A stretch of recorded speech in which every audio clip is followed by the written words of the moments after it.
Hoy nos encontramos aquí en Casa Presidencial. Qué bueno recibirlos en esta casa de mucho trabajo, en este lugar donde diariamente se construyen tantas cosas para la población. Gracias, doctores, por estar aquí. Muchísimas gracias. Esta es su casa. Es un honor realmente estar rodeada de hombres en este caso y mujeres, doctoras que están fuera en otros hospitales, luchando para preservar la vida de nuestros hermanos y nuestras hermanas, para preservar la vida de cada uno de nosotros. Gracias, doctor Macís, gracias a los doctores Gamero por estar aquí. Gracias, doctora Laví, por todo lo que usted hace para esta población. Hemos llegado a un punto donde el gobierno, la sociedad y sus diferentes actores políticos y económicos y sociales están enfrentando uno de los momentos más difíciles de nuestra historia contemporánea. Una de las fases y de las situaciones más difíciles que nos podíamos imaginar en cuanto al COVID-19. Estamos a un paso del colapso. Y así como nosotros, desde el 16 de enero, venimos hablando con ustedes y a través de ustedes, con toda la población para la cual trabajamos con tanto ahínco, con tanto compromiso. Es importante decirles ahora que estamos a punto del colapso del sistema de salud de este país. Esta es una situación sanitaria global que ha puesto a prueba a todos los sistemas de salud, ya no digamos al nuestro, que fue heredado con tantas dificultades, con tantas falencias, con tantas fisuras, con tantas necesidades, con tan poca importancia que se le había dado a la sanidad en este país. El coronavirus ha golpeado al mundo, indiscutiblemente, ha afectado las economías de todo el mundo y nos está afectando a nosotros.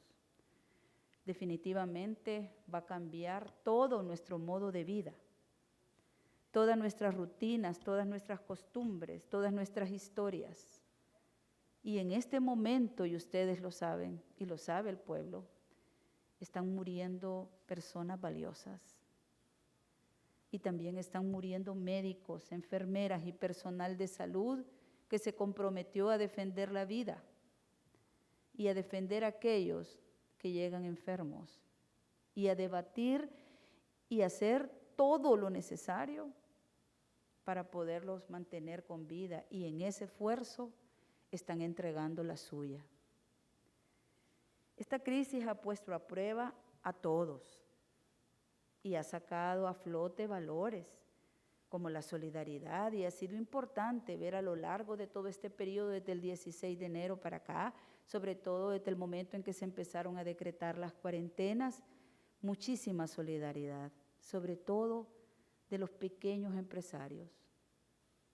Todo el gobierno volcado a ser la línea de soporte de los que están en primer paso de batalla. Todo el gobierno ha puesto a prueba la empatía, el cuidado a la vida, el respeto al vecino, el respeto a la familia, el amor a los adultos.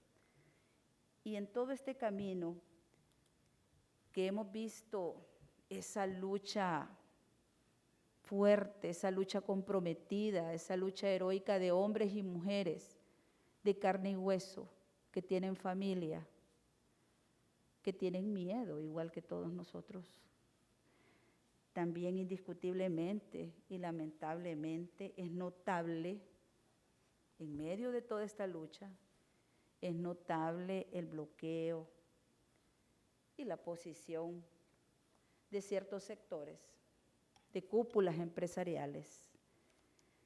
Ha sido notable cómo con el cambio de la presidencia de ANEP, los planteamientos cambiaron radicalmente. y se puso en prioridad la economía, pero no la economía del país, porque la economía del país tiene en su centro y fortaleza a la población, porque esa es nuestra riqueza.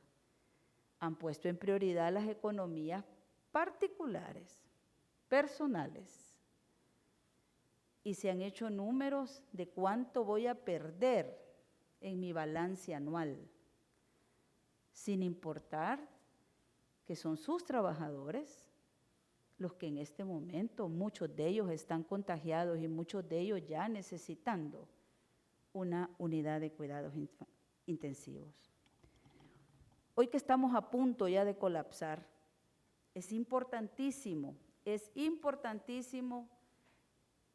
recordar que el presidente Bukele, desde enero de este año, antes que la Organización Mundial de la Salud incluso declarara el coronavirus ni siquiera como emergencia sanitaria mundial, ya no digamos pandemia, mucho antes de eso, el presidente articuló los esfuerzos, sabiendo que nuestro sistema de salud era frágil y que teníamos entonces que ir aplicando un método que nos permitiera ir absorbiendo las demandas sin que el sistema de salud colapsara.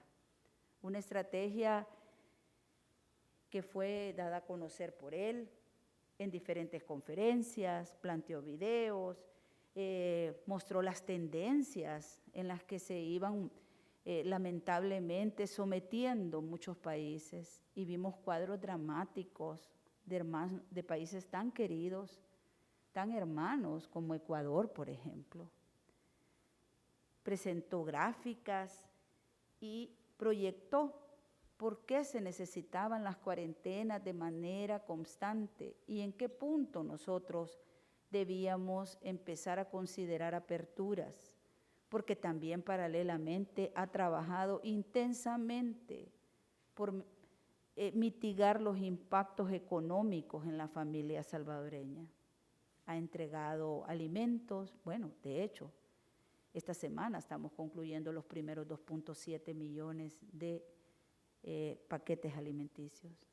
Ha trabajado por la suspensión de los pagos de recibos, se hizo la transferencia a casi 1.5 millones de familias de $300 para que las familias pudieran tener condiciones básicas, pero condiciones para poderse quedar y poder avanzar en esta lucha contra el coronavirus que es casi un elemento desconocido, y aquí están los doctores, este comportamiento casi que desconocido. No tenemos una vacuna, no tenemos una medicina, no tenemos un cóctel de medicamentos ya establecido para poder prever o para poder minimizar los impactos de esa enfermedad en los seres humanos. Y hemos ido adquiriendo todo. Pero ¿qué decían cuando el presidente comenzó y daba a conocer esas gráficas? Había muchos que se burlaban y comenzó una agenda de enfrentamiento al Ejecutivo. Comenzaron los diputados del FMLN, los diputados de Arena, el nuevo presidente de ANEP, el señor Javier Simán, a refutar y a decir que eso no era así, que en El Salvador eso no iba a pasar, que el presidente quería cuarentenas porque el presidente es un dictador, que el presidente quería poder. Y nunca hubo una actitud de construir y de consensuar la manera en que este país, habiéndose anticipado, habiendo reparado, ampliadas las instalaciones de salud durante todo, en medio de la pandemia, durante todo este periodo, para dar mejores condiciones a nuestra gente, habiendo adquirido las necesidades de insumos, de equipos, de medicamentos, de lo que fuera y de lo que en el mundo hubiera, porque el mundo entero está padeciendo el coronavirus, para poder defender a nuestra gente. Ahora que estamos a punto de colapsar, ahora que estamos a punto de colapsar, esos mismos se atreven casi a inculpar a este gobierno de que no hemos podido controlar la curva de contagios, cuando han sido sus llamados permanentes a no cumplir las cuarentenas, a enfrentar la disciplina que el gobierno ha tratado de poner, como en todos los países del mundo, donde ha sido el gobierno y el Poder Ejecutivo el que ha conducido y el que está dándole seguimiento a la pandemia, no, ningún Congreso, porque son los ministerios de salud, son nuestros médicos, son nuestros especialistas y esa mesa técnica que siempre ha estado funcionando atrás de nuestro ministro de Salud, atrás de nuestro gabinete de salud ampliado, quienes han estado determinando los pasos a seguir. Ahora se atreven a decir que es este gobierno el que no ha tomado las medidas correctas. Se atreven a decir que es este gobierno y que es este presidente que viene trabajando por este pueblo y que el pueblo lo sabe y por eso le endosa un apoyo totalmente, casi que del 100%.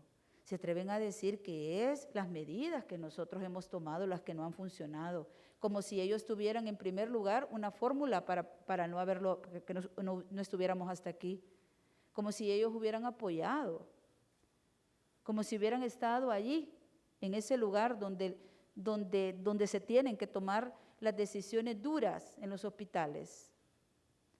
Ha sido realmente casi como una cuesta arriba estar trabajando y estarse defendiendo de los ataques, estar protegiendo la vida de la gente y estar dando mil explicaciones de cosas obvias, de cosas necesarias. El gobierno fue generando sus decretos, todos constitucionales, todos basados en leyes vigentes, todos.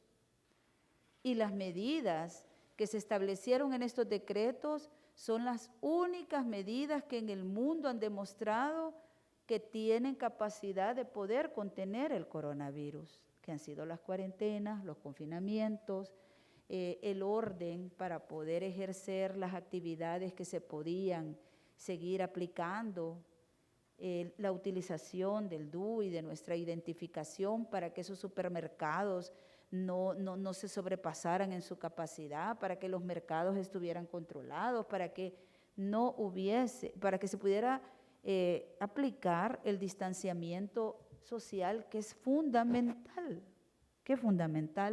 para poder evitar contagiarse de coronavirus. Pero entró entonces otro poder del Estado, la Corte Suprema de Justicia, y nos empezaron a quitar las herramientas legales. Y de una manera tan ortodoxa, en una aplicación de las leyes, como que si en las leyes del mundo hubiese estado ya elaborado artículo 5, en caso de pandemia se deberá de actuar de esta y otra manera. Ninguna ley está así. Ningún país estaba preparado para esto. Y se han estado cuestionando las medidas del gobierno, poniéndolas en una perspectiva y en una plataforma de ellos, en una plataforma electorera y no de defensa de la vida. Ahora entonces, aquellos diputados que decían que el coronavirus es una gripe, es un gripón, que no pasa nada, que este presidente lo que quiere es poder, porque este presidente es un dictador, yo quisiera que lo dijeran ahora que la gente se está muriendo, ahora que nuestros amigos cercanos también se están muriendo, ahora que estamos a punto de colapsar. Esa cúpula, esos grupitos empresariales que estuvieron haciendo el llamado, ahora que se empezó la reapertura, con la primera fase de reapertura económica y que empezaron a decir, no le hagas caso al gobierno, no tiene capacidad de no permitirte trabajar. Yo quisiera saber qué están pensando. ¿Qué están pensando ahora? Cuando la salida inusitada de la gente ha provocado mayores contagios. y ha provocado esa escalada y esa curva que se seguía manteniendo en 80, 90 y que ahora crece.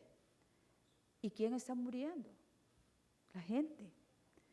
Ahora tenemos un aumento de casos que es preocupante, que es difícil, porque quien está en medio de esto es nuestra gente.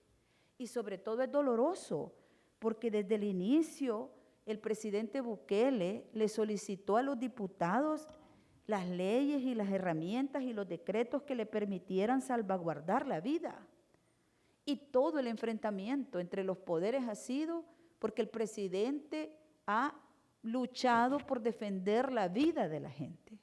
Ese ha sido todo el enfrentamiento. Hemos insistido nosotros en la necesidad de una cuarentena estricta. Nuestros decretos ejecutivos, como decía yo, todo dentro del marco de la ley, mientras fueron implementados, y lo sabe toda la población, lograron contener el crecimiento de los casos. Mientras estuvo en aplicación nuestros decretos, nuestro sistema de salud iba teniendo la capacidad de ir absorbiendo, porque nuestro sistema de salud, al igual que todos los del mundo, es un sistema que tiene límites. Pero los diputados y la Corte Suprema de Justicia votaron todos nuestros decretos, y crearon un vacío jurídico terrible. Nos quitaron todas las herramientas jurídicas para salvarle la vida a nuestro pueblo y prevaleció en el sentimiento y en esas decisiones los intereses económicos de ciertos patrocinadores.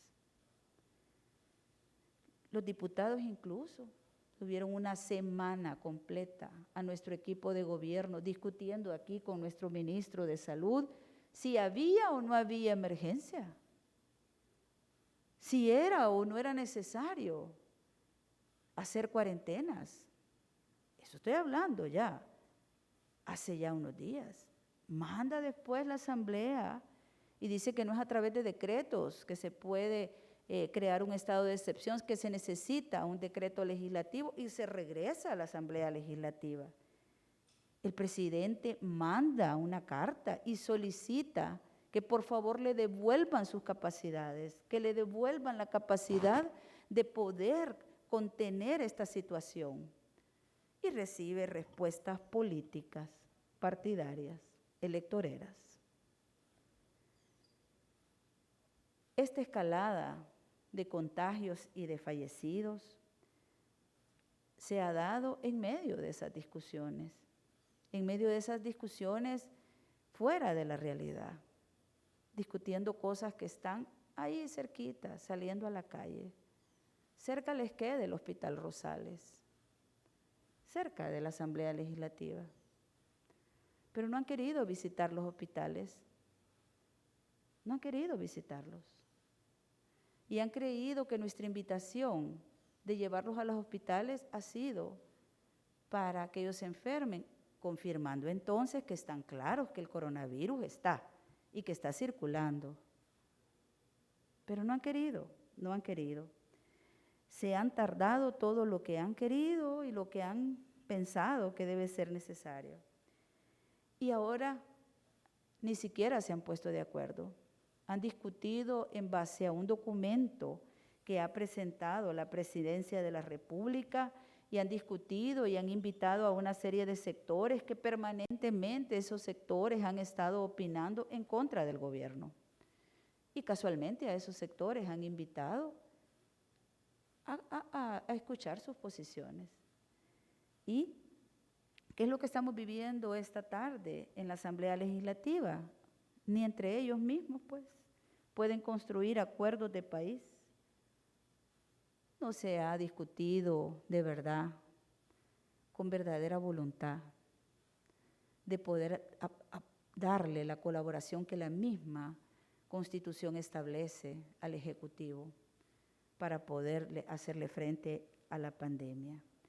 Y están a punto probablemente de tomar una decisión unilateral que lo único que va a hacer es poner en peligro más la vida de la población. Aprobar esa cuarentena focalizada que proponen los diputados del Partido Arena, del Partido FMLN y el señor del PDC, el señor Parker, entre otros, es dejar a nuestra gente dejar a nuestra gente completamente indefensa, dejar a nuestra gente colocada ya ante un escenario de muerte. Porque este es un país chiquito. ¿Cómo vamos a cerrar un lugar y evitar que con nuestra sobrepoblación no se traslade una gente hacia otra zona? Es absurdo, realmente es absurdo. Y nosotros no vamos a participar de esas teorías ni de esas decisiones que nos van a llevar a más muerte. Nosotros hemos luchado por la vida y por lo tanto no nos vamos a sumar a esas discusiones estériles que en este momento incluso no pueden seguir sesionando, no pueden seguir decidiendo cuando estamos a punto del colapso. Nosotros hemos sido responsables como gobierno, el presidente ha sido responsable, todo el gabinete está en el territorio trabajando a favor de la gente, enfrentando la posibilidad de contagiarse, pero todo en virtud de darle lo mejor de nosotros a la gente, de darle lo mejor de nosotros a la población, de poder procurar las mejores condiciones dentro de una situación difícil como es el coronavirus. Nosotros seguiremos trabajando. Creemos que teorías como esas de trabajar 4 días para aumentarle el capital a un empresario y que se vayan 10 días a morir con su familia, no son correctas. Nuestra decisión es defender la vida y vamos a seguir trabajando y vamos a seguirle dando el apoyo a los médicos, vamos a seguirle dando el apoyo a los sectores de salud y sabemos que vamos a seguir enfrentando situaciones difíciles, pero en esa posición y con esa decisión y con ese mandato, el presidente ha puesto a su gabinete nuevamente a trabajar por la vida. Y así que nosotros realmente si de algo cabe o algo se pudiera, que es difícil porque son meses de querer llegar a un entendimiento, le pedimos a la Asamblea Legislativa que saque un poco su cabeza hacia la realidad. Que no vayan a los hospitales, que circulen realmente, que platiquen con la gente, que platiquen con el pueblo y que tomen la decisión correcta, que nos den los 15 días que ha solicitado el presidente para poder defenderle la vida a su población. Que entiendan que en esta discusión y en este tiempo perdido, desde el momento que ellos le quitaron las herramientas legales al gobierno, comenzó a crecer el coronavirus de una manera incontrolable. Tenemos que trabajar juntos, tenemos que entendernos, tenemos que saber que esto no es contra el presidente, es contra el pueblo. El pueblo es el que está muriendo y eso es lo que nosotros queremos evitar. Bien, damos la palabra en este momento al ministro de Salud, el doctor Francisco Alaví. Para términos de la presentación, le solicitamos al doctor Mario Gamero si podemos hacer el cambio de ubicación con el doctor Alaví para efectos de la presentación. Muchas gracias.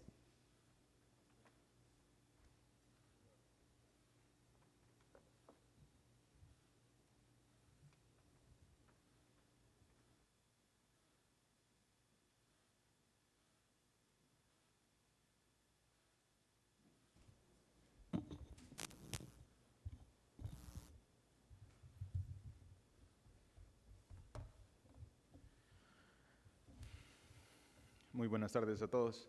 Quiero iniciar antes de exponer la presentación de una manera que la población comprenda mucho más fácil toda la evolución de la enfermedad y sobre todo puntos claves para comprender cuál es la importancia de esta cuarentena y cuál es la importancia de evitar que la población se ponga en contacto con el virus y de esta manera disminuir y cortar la transmisión de persona a persona.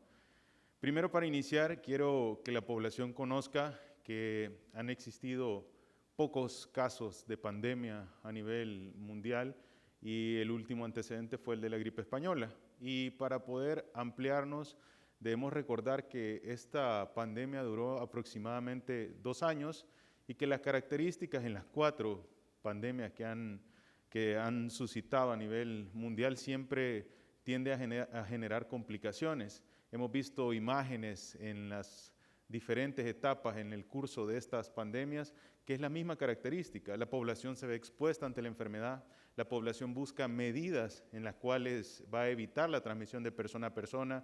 Hemos visto que en el contexto de los años se han implementado medidas de barrera, como son mascarillas, como son estas medidas de lavado de manos, que por años se han realizado en diferentes contextos e incluso se han visto imágenes en las cuales pues estas diferentes pandemias al final tienen los mismos principios del manejo para evitar esa transmisión de persona a persona.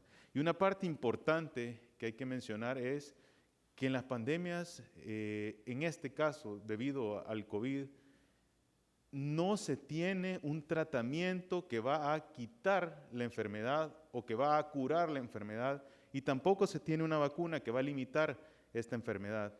Entonces, en ese contexto debemos comprender que en el periodo del transcurso de los 2 años que por antecedente han suscitado las anteriores pandemias, la población termina adquiriendo la enfermedad y por ende genera una defensa a esta enfermedad y la pandemia ya no solo se vuelve con una enfermedad con un impacto en ese momento a la población, sino que es un virus más que circula dentro del territorio y es un virus que eventualmente la población responde mucho mejor porque ya tuvo un primer contacto con esta enfermedad. En ese contexto, nosotros debemos comprender que el Ministerio de Salud de cada región y que todas las organizaciones internacionales que buscan de alguna manera controlar el desarrollo de la pandemia están enfocadas a eso precisamente, a tratar de que el flujo de infección sea sostenido y de una manera que le permita a los sistemas de salud poder dar la atención médica que los pacientes requieren y de esta manera disminuir el porcentaje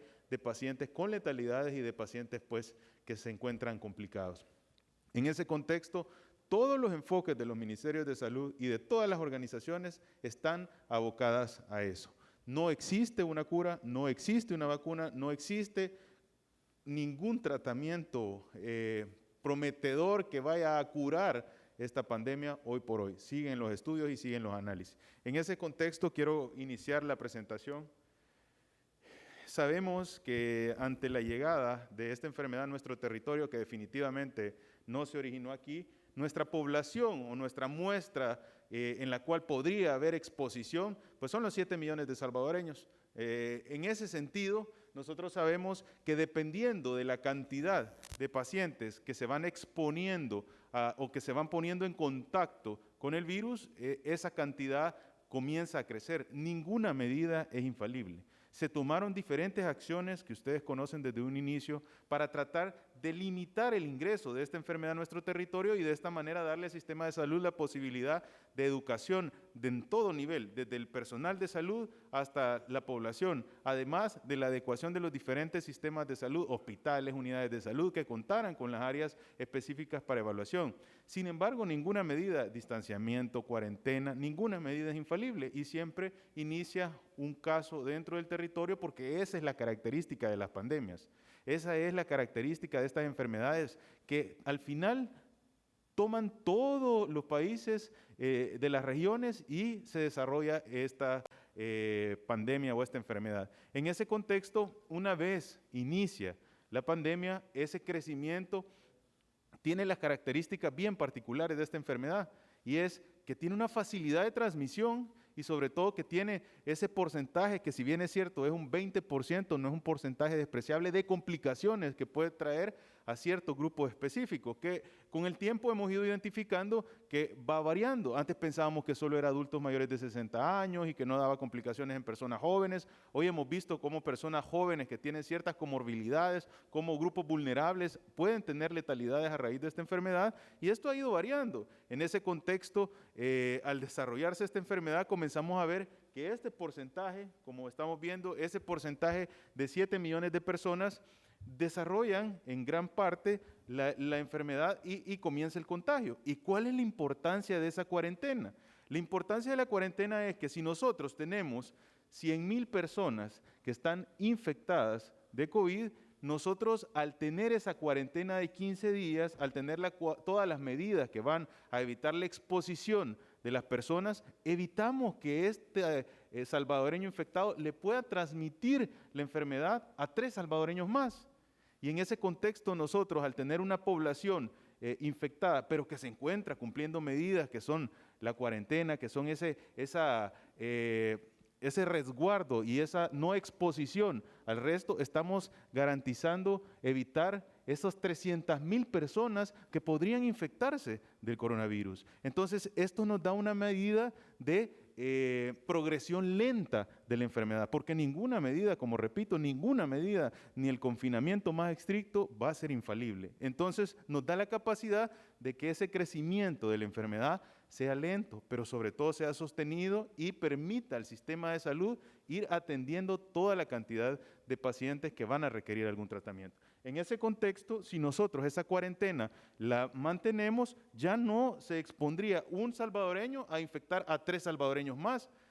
Tendríamos esa capacidad en el sistema de salud de liberar, después de que ellos hayan cumplido esa cuarentena, liberar a este salvadoreño, y de esta manera evitamos que pueda pasar la enfermedad a 3 personas más. Ahora, esto es bien importante. Si ustedes ven en la imagen, nosotros en la parte de abajo estamos poniendo la línea de casos confirmados por día. Y es evidente cómo al inicio de todas las medidas de cuarentena, al inicio de todas las estrategias, la curva no se elevaba. La curva de casos confirmados por día se mantenía estable y se mantenía 4, 5, máximo 10 casos por día. Y esto es bien importante porque nos estaba demostrando la efectividad de todas estas estrategias. A medida nosotros vamos avanzando, comienzan ciertas estrategias que iban enfocadas a la desinformación. Ustedes se dieron cuenta que iniciaba los diferentes sectores que estaban muy enfocados en las aperturas económicas, muy enfocados en los diferentes objetivos relacionados a la economía, a generar un montón de desinformación con la pandemia, diciendo que esta era una enfermedad leve, que esta era una enfermedad que no generaba complicaciones, que esta era una gripe fuerte, que no había, incluso llegaron hasta decir que era mentira la existencia del COVID, a pesar de todo el antecedente mundial que existía, a pesar de que el presidente en múltiples ocasiones presentó esas proyecciones de lo que estaba sucediendo en Italia, de lo que estaba sucediendo en España, de lo que estaba sucediendo en Estados Unidos. Y de esta manera fue generando una incertidumbre en la población, la cual definitivamente llegó a cambiar el concepto. Incluso nosotros hemos visto cómo la población salvadoreña comenzó a pitar, a sonar cacerolas, en el contexto de que no querían cumplir la cuarentena. ¿Por qué? Porque la desinformación que se estaba generando por los diferentes sectores hace perder la credibilidad que la enfermedad puede matar, que la enfermedad puede tener complicaciones. Y en ese contexto nosotros empezamos a observar cómo la curva de casos confirmados por día se eleva. En ese momento nosotros como Ministerio de Salud, en todas las conferencias, en todas las entrevistas, mencionamos cómo la tendencia de incremento de casos se estaba dando.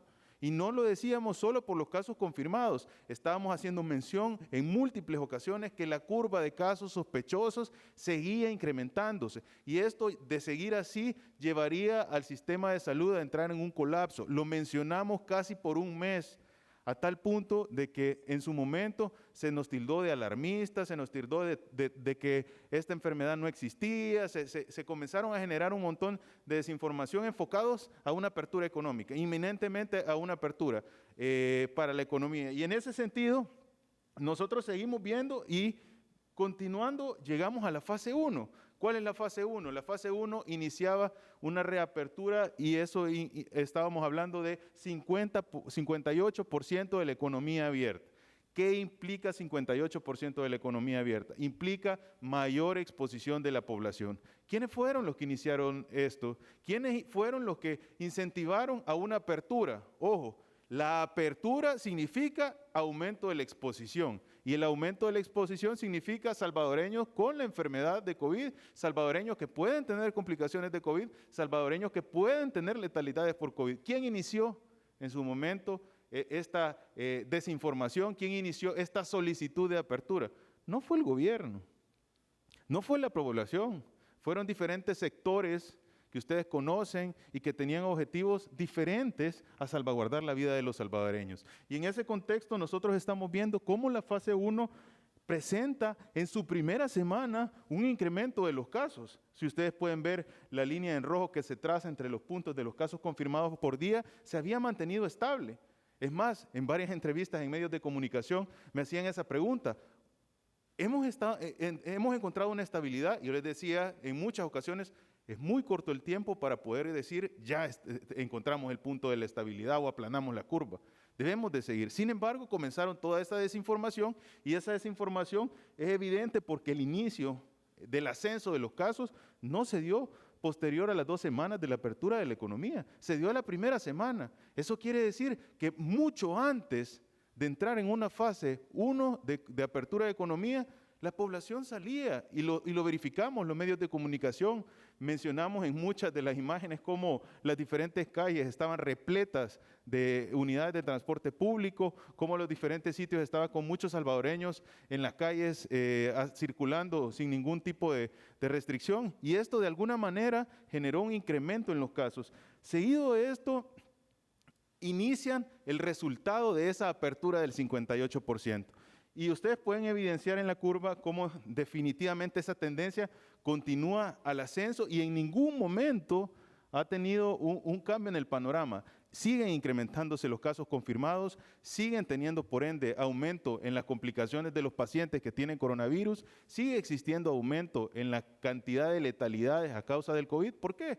Porque no se tiene una cura para el coronavirus, porque no existe una vacuna.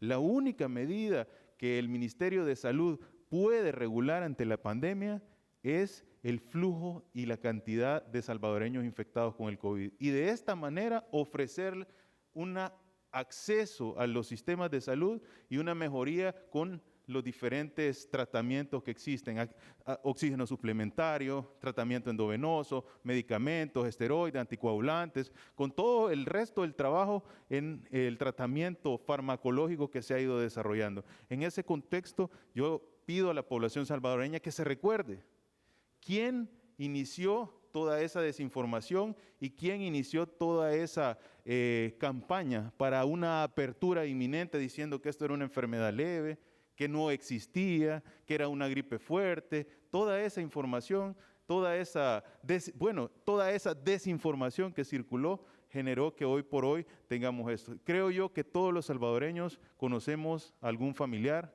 algún amigo, algún conocido que está grave por el COVID. Y esta es la expresión que definitivamente esta enfermedad puede generar complicaciones, que definitivamente esta enfermedad no es una gripe fuerte, sino que es una pandemia que tiene potencial de generar letalidades en un territorio, y lo hemos visto en otros países, no en este momento, lo hemos visto con 2 meses de antecedente, como sucedió en Italia, como sucedió en España, Estados Unidos. En ese sentido, le pedimos a la población, la única manera de poder disminuir esa tendencia son las buenas prácticas, es quedarse en casa, la información sobre la enfermedad y sobre todo el cuidado. Un día de estos estaba con un muy buen amigo, una persona profesional, y él me mencionaba, ¿cuál es la forma en la que se contagian los salvadoreños? Llega un salvadoreño que vive con su esposa y con su hijo, inicia sintomatología, y en ese momento la primera opción es, bueno, me voy a la casa de mis papás, porque ese momento él sospecha que puede tener coronavirus. Él lo hace en el contexto de tratar de garantizar no infectar a su esposa y a su hijo. Sucede que se va a la casa de sus padres, personas que son mayores, consideradas un grupo vulnerable. ¿Y qué pasa en ese momento? Al estar 3 o 4 días en el lugar, presenta mejoría de los síntomas. ¿Y qué dice el salvadoreño? Ah, bueno, no era coronavirus, me regreso al hogar. Se regresa nuevamente a su hogar con su esposa y con su hijo, ya generó probablemente una infección en sus 2 padres. Al regresar al 4º, 5º día, inicia con pérdida del olfato, pérdida del sabor, lo cual genera la alarma en la esposa y su hija, y dice, bueno, entonces me voy para la casa de mis padres, y luego la esposa viene y enferma a sus padres. Entonces es un círculo en el cual lo más importante es que la población comprenda, debemos autoaislarnos, debemos cumplir las medidas de cuarentena y confinamiento, porque es la única manera de poder cortar la transmisión de persona a persona y de poder disminuir las complicaciones que está teniendo esta pandemia en nuestro país. Debemos unirnos, la única manera de salir adelante ante la pandemia es como país estar unidos. No es El Salvador el que tiene estos datos, no es El Salvador el que tiene estos inconvenientes en la salud, no es El Salvador el que tiene estas complicaciones, es el mundo entero que se encuentra en una pandemia, y la característica de las pandemias es complicaciones y muerte en la población. Hemos visto cómo han fallado diferentes estrategias en países de la región. Costa Rica se encuentra ahorita parando su desescalada en el confinamiento. Hemos visto cómo Perú, cómo los diferentes países han tenido que tomar decisiones ante los diferentes incrementos de los casos, y en ese contexto le pido a la población salvadoreña, a los medios de comunicación, a la Asamblea Legislativa, a la Corte, que por favor se sumen a trabajar, pero orientados con las estrategias para disminuir la exposición, pero disminuir la exposición de una manera contundente. Esa es la única manera que vamos a poder vaciar los diferentes hospitales y poder garantizar el acceso a los servicios de salud que hoy por hoy el país necesita. El Ministerio de Salud no puede parar los efectos negativos que el virus tiene, pero sí podemos limitar el flujo de casos confirmados que existen, y de esa manera poder aportar a los salvadoreños acceso a los servicios de salud, acceso a ese oxígeno suplementario, acceso a ese tratamiento médico, y disminuir las complicaciones que puede tener en nuestro territorio la pandemia. Hemos visto cómo posteriormente de continuar esta tendencia, ¿qué vamos a observar? Vamos a observar imágenes donde los hospitales se encuentran saturados. Esta es la realidad. Estos son los hospitales. Esto es lo que está sucediendo a nivel de nuestro territorio. Hospitales que están a punto de colapsar, hospitales que están totalmente llenos. La siguiente foto, por favor. Veamos cómo definitivamente todo esto es lo que está sucediendo a nivel del país, y eso no se puede hacer y de ninguna manera controlar, porque la enfermedad precisamente genera complicaciones. La única manera de poder evitar que esto continúe es disminuir la exposición, y todas las estrategias que van enfocadas a aperturas económicas van en contra de esa disminución de la exposición. Bien, cedemos la palabra en este momento.